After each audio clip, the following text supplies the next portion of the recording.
Magandang araw. Ngayon, tayo nating speed check tong torque tune 2 na kaka-break-in lang. Tingnan natin kung gaano ka bilis na. Gagamitin natin ay AR chassis na naka 3.5:1 na gear ratio, no.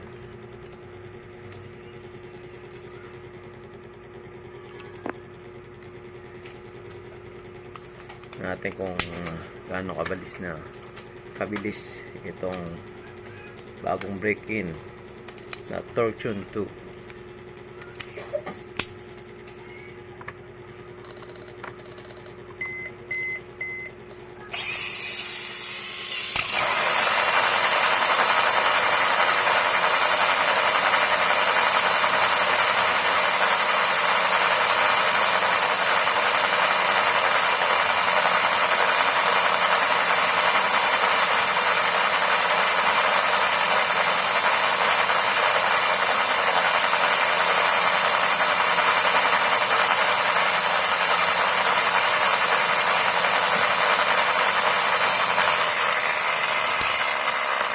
Ayun. Top speed niya ay 30 km/h. Salamat po.